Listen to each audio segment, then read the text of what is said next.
կարծեք շտապում, իդեպ իրավիճակ ինչպես կգնահատեք ազգային ժողովում, պարբերաբար ականատես ենք լինում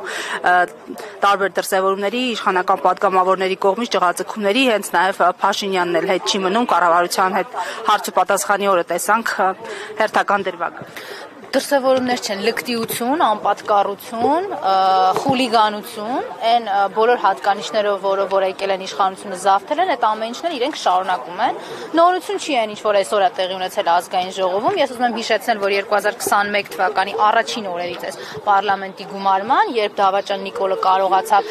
կեղծել ընտրությունները եւ ապահովել իր վերարտադրությունը, կեղծված անհանդուր ժողովրդականության մթնոլորտում անցկացված մի իրադարձություն, որ ինքը անվանում ընտրություն, առաջին իսկ օրվանից այս ոտնձգությունները ազգային ժողովի ընդդիմադիր պատգամավորների նկատմամբ կային։ Ինձ համար գոնե թե ակնհայտ է, որ այս իրավիճակը տևելու է այնքան ժամանակ, քանի դեռ ընդդիմադիր պատգամավորները, մարդիկ ովքեր համարում են, որ Նիկոլը Դավաճանը եւ եկել են այդտեղ Դավաճան Նիկոլին հեռացնելու, այլ ոչ թե պարոն Փաշինյան եւ պարոն վարչապետ ձևակերպումներ իրեն շռայլելու, պիտի պատրաստ լինեն այդ ամեն ինչին։ Այն ժամանակ, երբ որ օրինակ ընդդիմադիր պատգամավորները 2021 թվին ես շատ այլ իմ գործընկերներ ենթարկվում էինք այդ դահլիճում նաև բռնությունների, այդ ժամանակահատվածում պիտի ազգային ժողովի պատգամավորների, ընդդիմադիր պատգամավորների վարքագիծը լիներ մի քիչ այլ։ Պետք չէր 20 րոպե հետո գալ դահլիճ եւ փորձել ՔՊ-ականների հետ աշխատանք ցույց տալ։ Այ միգուցե մենք այլ ընտրանքային գոնե տեսական հնարավորություն կունենայինք այսօր չունենալու այս խուլիգանական դրսևորումը։ Ես համարում եմ, որ այս ամեն ինչի մեջ մեր մեղքի բաժինն այն է, որ մենք 2021 թվականից եւ որոշ ընդդիմադիր պատգամավորներ ամբողջությամբ չեն գիտակցել այն ծանրությունը եւ այն դահլիճի իրավիճակը, որ գոյություն ունի ՔՊ-ականների արկայության դեպքում։ Հալիմոնյանը այնտեղ ազգային ժողովի նախագահ չէ,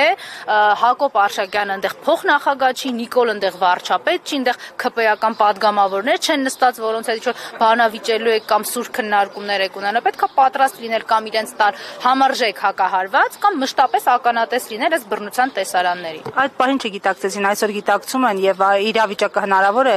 այդ այլ ընտրանքային հնարավորություն, ինչի մասին նշեցիք, համարել impeachment-ը կամ իրավիճակը փոխել հենց այդ անվստահության գործիքով։ Դա իմ խոսքերով չի, որ փոխվելու է, վարքագծով պիտի փոխվի։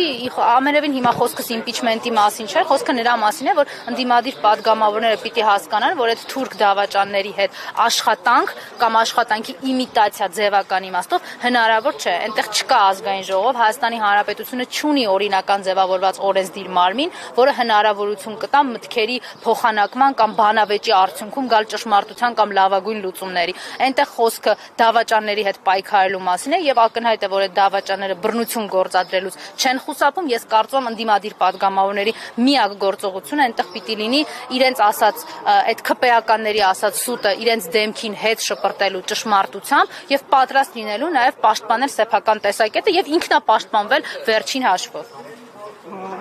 Impeachment-ի մասով ես կարծում եմ, որ ցանկացած գործիք եւ վարքագիծ, որը Նիկոլի դեմ է, մեզ համար պիտի լինի ողջունելի, ինձ համար միևնույն է, ով է նախաձեռնում, ով է պատրաստ Նիկոլի դեմ պայքարել, մենք մեր վարքագծով ենք հանրապետական կուսակցությունում բազմաթիվ անգամներ ապացուցել, որ էական չէ թե ով է Նիկոլի դեմ խոսում։ Մեզ համար կարևոր է, որ կան քաղաքացիներ, կա նախաձեռնություն, որը Նիկոլի դեմ է եւ մենք երաշխավորված ձայն ենք այդ դավաճան Նիկոլի դեմ։ Կոնկրետ գործին անդրադառնալով ձեր դիտարկումները մի քանի դատական նիստերի տեսնում ենք վկաների հարցաքննություն է շարունակվում,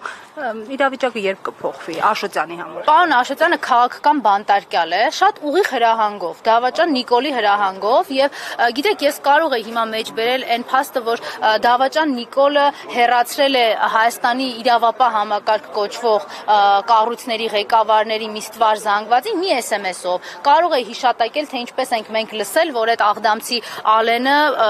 ձայնագրություններ միացրել, ինչպես է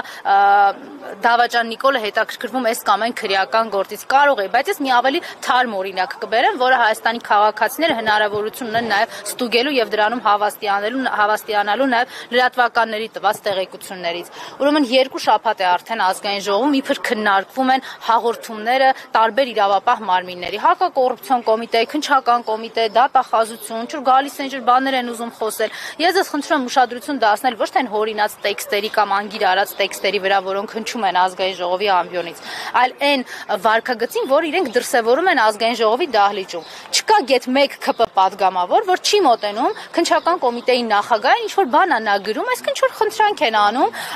միջամտություն են իրականացնում։ Նույն բանը հակակոռուպցիոն կոմիտեի հետ, նույն բանը դատախազության հետ։ Էլի իրավական, օրինական process-ների օբյեկտիվության կամ բազմակողմանության մասին է խոսքը։ ՔՊ ուսապարկը մոտենում բան է ասում, դատախազը ինչ որ բան է գրում, քննչականի պետ ինչ որ բան է գրում։ Բա ոնց սրանց չասես, որ այս Նիկոլա Ստրուկ համակարգը ամբողջությամբ խեղել է Հայաստանի իրավապահ համակարգը։ Չկա Հայաստանում իրավապահ համակարգ եւ միայն պետությունը վերականգնելուց հետո է պարոն Աշոտյանի եւ բազմաթիվ այլ տասնյակից ավել, մի քանի տասնյակից ավել քաղաքական բանտարկյալները հասնելու են։ Գիտեք, արդարությունն էլ ասել մի քիչ տեղ դժվար է, որտեղ այդ մարդկանց կյանքը խեղվել է ավելի քան 7 տարի։ Գոնե հասնելու փոխհատուցմանը իրավական եւ օրինական մեխանիզմներով։ Շնորհակալ եմ։